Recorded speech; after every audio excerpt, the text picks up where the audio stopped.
Okay, there we go. All right, good evening. 7 o'clock in Gardner, Kansas. We'll call the meeting to order. Please rise and join me for the Pledge of Allegiance. Allegiance to the flag of the United States of America and to the republic for which it stands, one nation, under God, indivisible, with liberty and justice for all.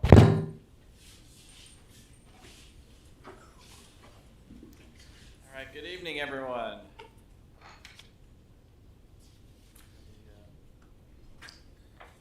Small audience. All right, so we are going to start tonight with a public hearing.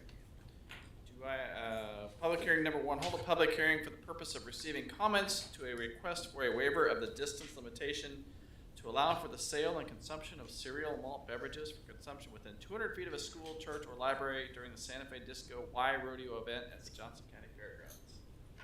Do I hear a motion? So moved. Second. Motion Deaton, second Shoot, that we open the public hearing. All in favor? Aye. All opposed? Abstain? Public hearing is open. Disco E one day. Oh, okay. Americanized version of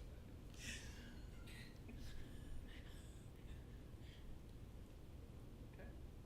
No one seems to be coming forward. Do I have a motion to close the public hearing? So moved. Second. Motion Deaton, second Shoot. We close the public hearing. All in favor? Aye. All opposed? Abstain? Public hearing is closed. All right, at this time, it's time for public comments. Members of the public are welcome to use this time to make comments about city matters or items on the agenda that are not part of a public hearing. If you wish to come forward, please limit your comments to 5 minutes or less. There is a 5-minute time clock on your left. When you come forward, please state your name and address for the record, and the podium is now open.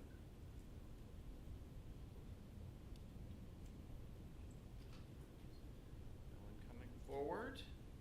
We will move to consent agenda. Is there an item on the consent agenda like to be removed? Okay, is there a motion to approve the consent agenda? So moved. Second. Motion Deaton, second Baldwin. We approve the consent agenda. All in favor? Aye. All opposed? Abstain? Consent agenda passes. No planning and zoning consent, no committee recommendations, no old business. We'll move to new business. The next 3 are all similar, and so Matt, if you'd like to give a presentation about all 3, and then we can vote individually on each one.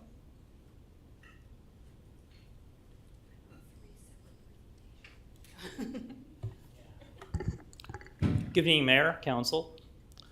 At the July 15th, 2024 City Council meeting, the governing body approved resolution number 2146, authorizing the offer for sale of general obligation bonds series 2024A and series 2024B temporary notes. The bonds will be used to pay off series 2023A general obligation temporary notes and provide permanent financing for the Hilltop Ridge special benefit districts. And the 2024B temporary notes will be used to finance improvements related to the Lone Star Prairie Special Benefit District. Municipal Advisor Tom Calico of Baker Tilly is here tonight to give you a presentation on the results of the bid sale, or the debt sale. Thank you, Matt. Good evening. Good evening. Tom Calico with Baker Tilly, the city's municipal advisor. Happy to be here tonight. Matt kind of took my introduction for me, so I'll jump right in. You've got 2 actions before you tonight. Consider resolution ordinance for bonds, resolution for notes. We were originally scheduled to sell $1,545,000 in bonds. We did receive a premium bid on that, so you'll see that we reduced the borrowing amount to $1,435,000. Still 20-year bonds, still funding the same amount of projects. On the notes, they're 2-year notes. Originally at $1,090,000 was reduced to $1,055,000 again because of a premium bid. Both obligations are general obligation. They will be paid first from special assessments, and if not paid from the special assessments, then paid from your unlimited property tax pledge. We took bids today at 11 o'clock. We received two bids from investment banks on the bonds. The winner was Robert W. Baird at a true interest cost of 3.613%. The notes, we received one bid from D.A. Davidson. The winning true interest cost on that one was 3.496%. The city was really the beneficiary of entering the market on a very favorable day. If you've been following the market, we had a pretty big shift in U.S. Treasuries on Friday, which had positive results. It brought down municipal bond rates today. It was a very busy day in municipal finance, particularly in Kansas. There were a number of competing Kansas issues today. But as testament to your success, the interest rate on the bonds was actually a full 0.5% less than what we originally estimated back in July. And the notes were 1 3/4% lower than what we had estimated in July. So that gives you some sense of kind of the positive market movement that we've had since we first started working on this, particularly here in the last week. As we normally do with your obligations, we did pursue a rating through S&P. They assigned a rating of AA- to the bonds and affirmed this rating. It's an affirmation of your existing rating on your outstanding general obligation debt.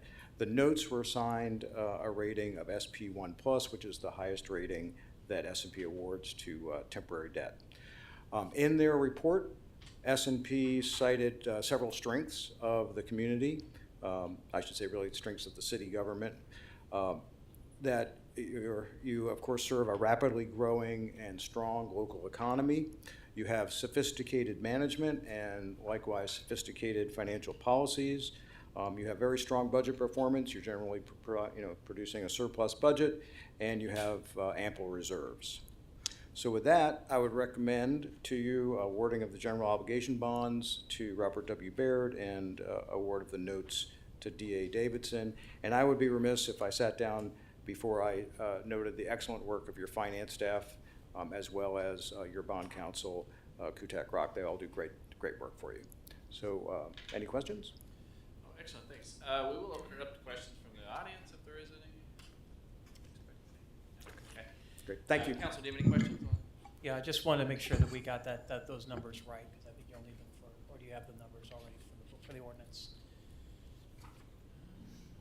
I think they're in here. It was 1435 for the first two and 1055 for the temporary. That is correct. Okay, great. Thank you very much. Appreciate it. Great work. I was watching the bond markets very closely last couple of days, and they did take quite a hit. But I guess that goes in our favor. So, thank you. Any other questions or comments? Okay. All right. So, new business item number 1: consider adopting an ordinance authorizing the issuance and delivery of $1,435,000 principal amount of general obligation bonds, Series 2024A, City of Gardner, Kansas. Motion. So moved. Second. Motion Deaton, second Shoot. We adopt ordinance number 2807, an ordinance authorizing the issuance and delivery of $1,435,000 principal amount of general obligation bonds, Series 2024A of the City of Gardner, Kansas. Clerk. Councilmember Baldwin, Yes. Councilmember Deaton, Yes. Councilmember Ween, Yes. Councilmember Shute. Yes. Ordinance number 2807 passes. New business item 2, consider a resolution prescribing the form and the details and authorizing the delivery of $1,435,000 principal amount of general obligation bond series 2024A of the City of Gardner, Kansas, previously authorized by an ordinance of the city. Motion? So moved. Second. Motion Deaton, second Ween. We adopt resolution number 2148, a resolution prescribing the form and details of and the authorizing the delivery of $1,435,000 principal amount of general obligation bonds series 2024A of the City of Gardner, Kansas, previously authorized by an ordinance of the city. City Clerk. Councilmember Baldwin, Yes. Councilmember Deaton, Yes. Councilmember Ween, Yes. Councilmember Shute. Yes. Resolution 2148 passes. Finally, new business item 3, consider adopting a resolution authorizing the issuance and delivery of $1,090,000 principal amount of general obligation temporary notes, series 2024. Did I not? That changed. I'm sorry, $1,055,000 principal amount of general obligation temporary notes, series 2024B of the City of Gardner, Kansas. So moved. Second. Motion Deaton, second Baldwin, enthusiastically. City, Gotta read- Motion Dean, second Baldwin, we adopt resolution 2149, a resolution authorizing the issuance and delivery of $1,055,000 principal amount of general obligation temporary notes, Series 2024B of the City of Gardner, Kansas. City Clerk. Councilmember Deaton. Yes. Councilmember Ween. Yes. Councilmember Shute. Yes. Councilmember Baldwin. Yes. Resolution 2149 passes. Thank you. Appreciate all your work. And Matt, thank you very much for your sophisticated finance team. Thank you. I'll pass on the comments on my staff as well. Absolutely. Always great work. New business item 4, consider appointing. We can adopt you too, I guess. We're gonna adopt you. Harrison Hall as Deputy City Make Clerk it a ward of the city. for the City of Gardner and administer the oath of office. Is there any public comment? This would be me, I guess. Any questions or comments from council? Welcome to the family. Yeah, literally. Is there a motion for new business? So moved. Second. Motion Deaton, second Shoot. We appoint Harrison Hall as City of Gardner Deputy City Clerk effective August 5th, 2024, and direct the City Clerk to administer the oath of office. All in favor? Aye. All opposed? Abstain? Welcome aboard. We'll do the oath of office. Raise your right hand. I, Harrison Hall, I, Harrison Hall, do solemnly swear do solemnly swear that I will support the Constitution of the United States that I will support the Constitution of the United States and the Constitution of the State of Kansas, and the Constitution of the State of Kansas, and faithfully discharge the duties and faithfully discharge the duties as the Deputy City Clerk as the Deputy City Clerk for the City of Gardner, Kansas. for the City of Gardner, Kansas. So help me God. So help me God. Do you want to sign it right now? Sure. officially? There you go.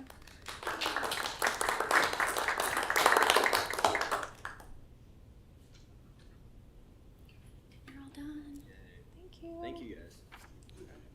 Thank you very much. Thank you, Renee. Curfew's 11, don't play with fireworks.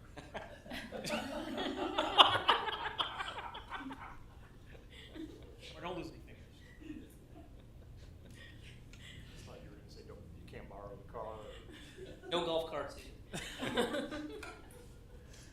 All right. Our last new business item, number 5, consider a request for a waiver of the distance limitation and a temporary permit to allow for the sale of cereal malt beverages for consumption within 200 feet of a school, church, or library during an event at the Johnson County Fairground.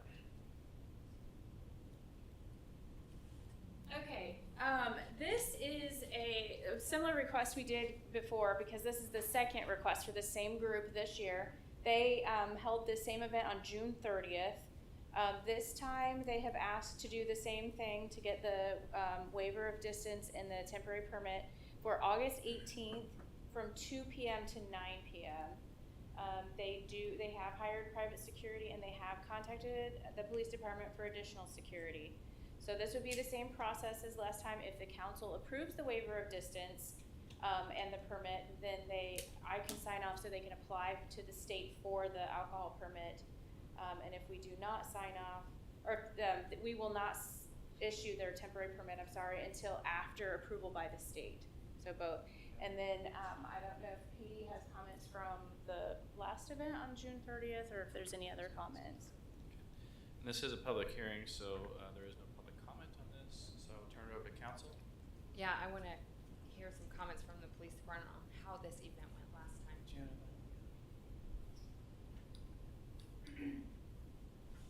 Sorry. So the last time that this event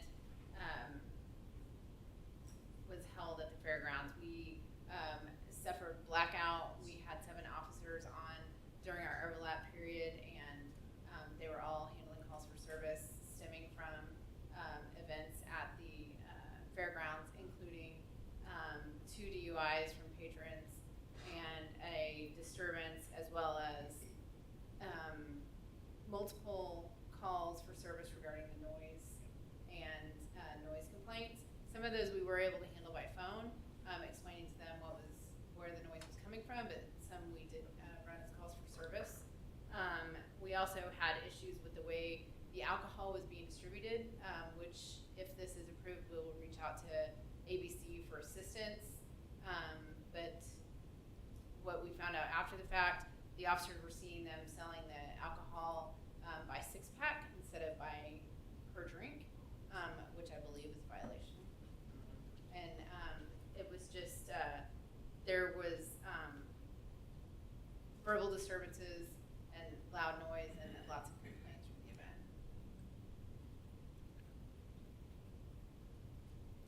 That's similar to what I heard too. There was a lot of folks that were kind of blindsided, especially in that neighborhood. That's what they let me know as well. That it was way too loud, and there was not what they said was there was not enough advance notice to the neighborhood that this was coming in, and so they didn't know what to do. And I think a lot of them called the non-emergency number to complain. So. Yes, there were a lot of phone calls into the station on the non-emergency number, which the supervisors took as well as some of the officers. But they also described people walking from the event being in the streets, very highly intoxicated. Obviously, multiple people overserved and wandering, kind of getting off the beaten path from where they were going and getting into the neighborhoods as Chief, well. you mentioned the term blackout. Can you explain that? I'm sorry, where all of our officers were tied up and not available for other calls for service. So if something had happened outside, which we only had 3 other calls that were not directly related to the event, but if something emergent would have happened, we would not have had anybody to respond. We would have had to ask another agency to respond to handle it. Did they have private security at the last event in June as well? I do believe they had what I would refer to as like t-shirt security officers, and I know that we have told them that they would have to have 6 officers if they hosted this event, plus they would have to double their private security. I would note that we've only had 2 officers sign up for this extra duty event. So if it is approved, we'll have to probably reach out to the county to assist. So out of curiosity, obviously it's in our city limits, so I assume that's why we have jurisdiction, but being the county fairgrounds, is there a reason that it isn't the sheriff's department that's primary? I don't have a direct answer for that, other than this would be considered an off-duty employment, and they contacted us because it's our city limits for the off-duty. But the fairgrounds during fair time and fair-related is the county's responsibility It's almost all sheriff's department. primarily. It sounds to me like it was handled a little bit irresponsibly, and maybe not allowing alcohol would be the way to go.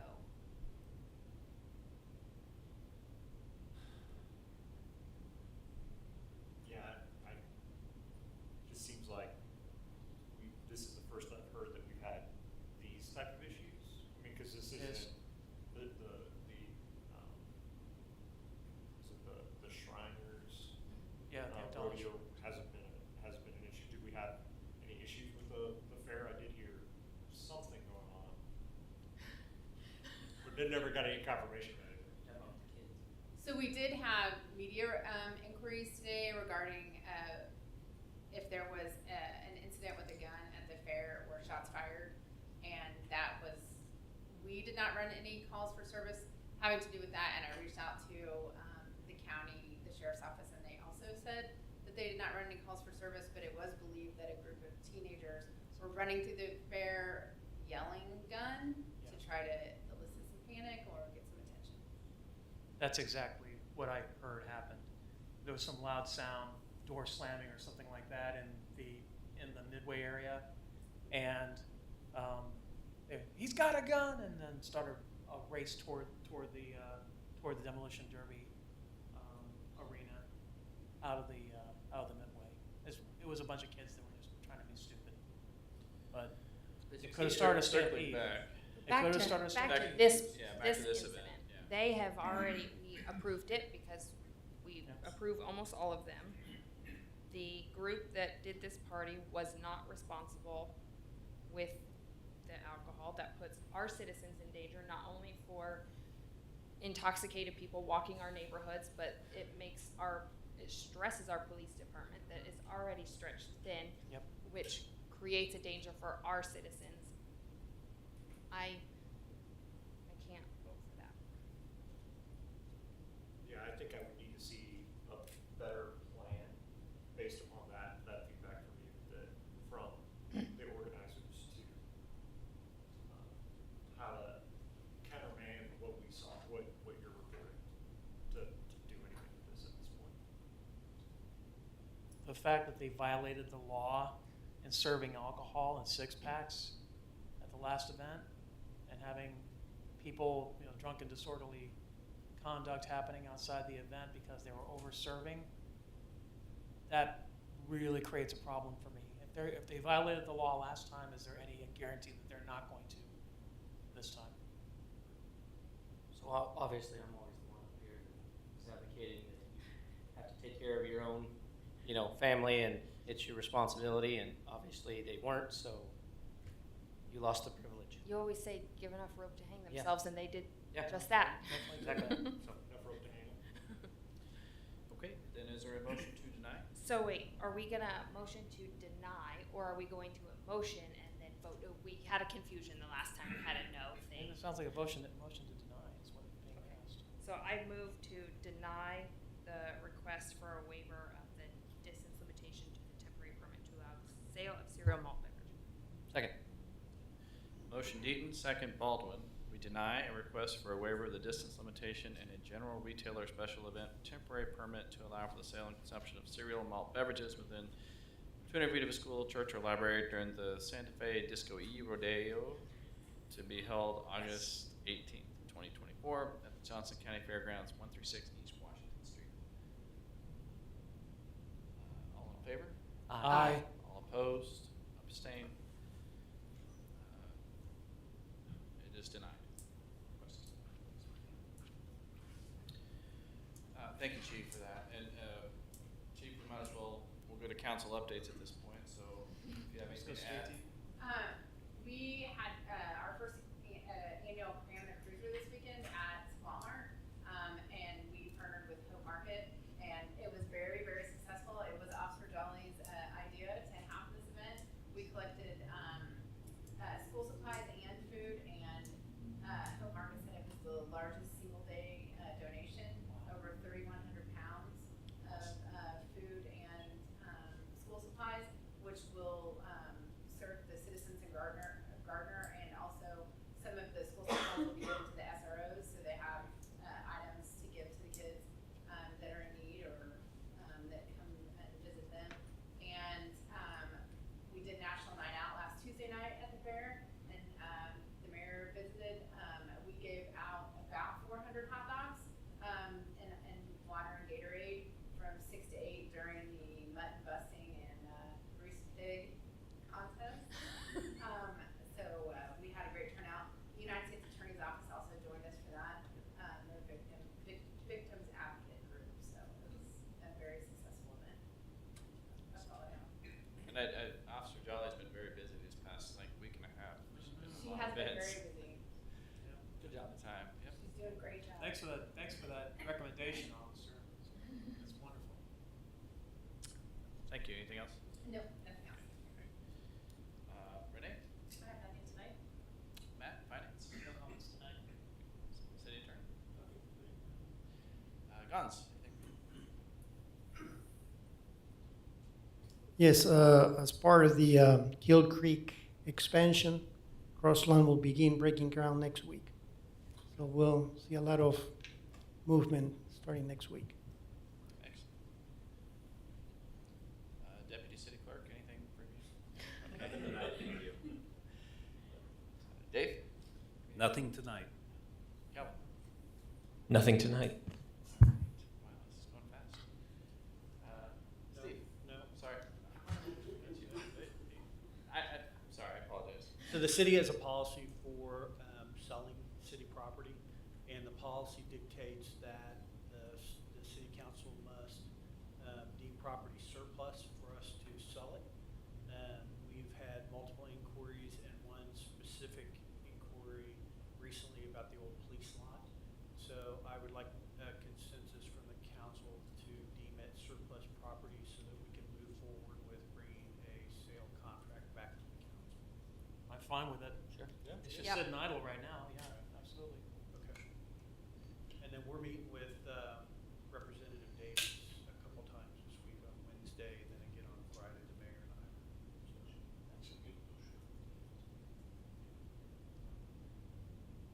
To deem a surplus.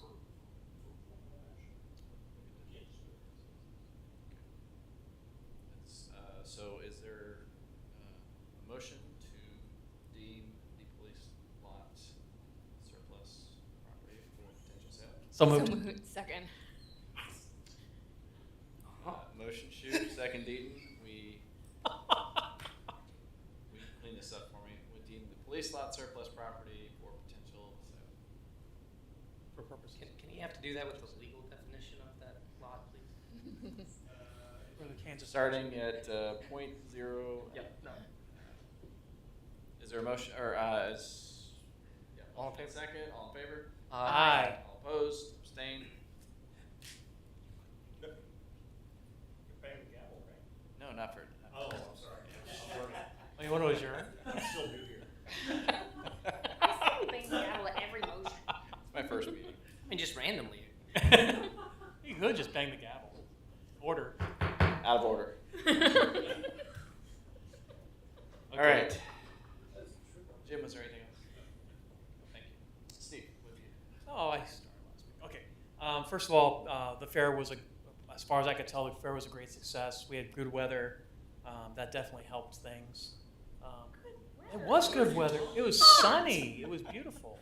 It was hotter than Okay. blazes. Was there a storm that blew through? There were a lot of people. There were a lot There's of a people tornado. that It's 100 came out. There's a storm that there took a out fire? booths. Oh, that was Thursday night. That didn't count. But You weren't anyway, working, parking, or in a food booth. I'll tell you that. anyway, Friday, Saturday was beautiful out there. There were a lot of people that came out. From what I understand, the causeways were packed. A lot of people came out. That's great. I wanted to thank Johnson County Sheriff and obviously the complement of police officers with the Gardner Police Department to keep the peace out there. We had a few unruly people. There was a fight down at the Midway, but that typically happens once in a while on fair night on Saturdays. So, everybody, okay. Anyway, it was a good time. People and the parade came off, really well. Saw Mayor Todd on hoofing it down Madison. So it was good. It was very good, and I just wanted to thank all the folks that worked that event. And I love Gardner having the fair, and I hope we can keep doing that. I would like to talk at some point about what we can do to help the Fair Association with regard to that footprint for the fair, because it did get tight. There were, especially down towards the Midway, it was shoulder to shoulder in a lot of places, and I think that there needs to be a discussion as to how we can get them some more room to grow. So that's all I had.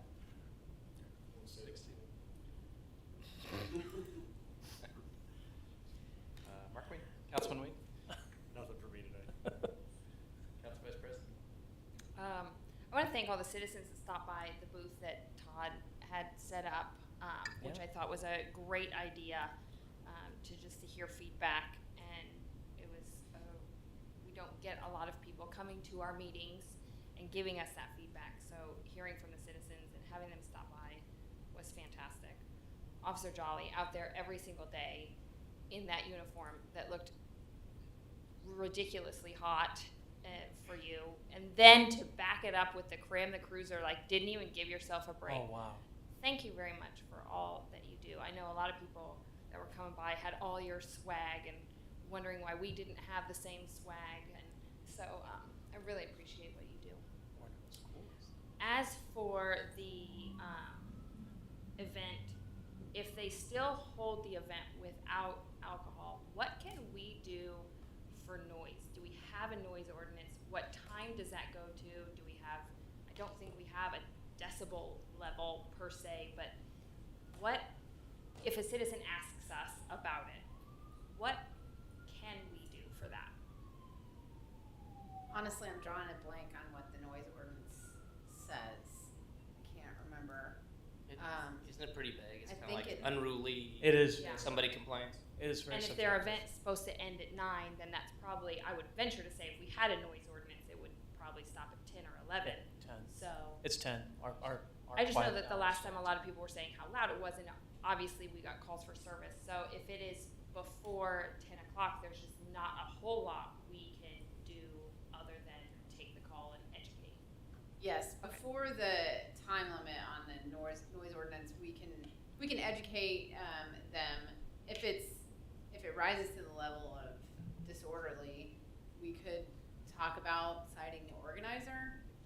Typically, that doesn't really gain a lot of traction, but it is something that we could talk to the organizer about.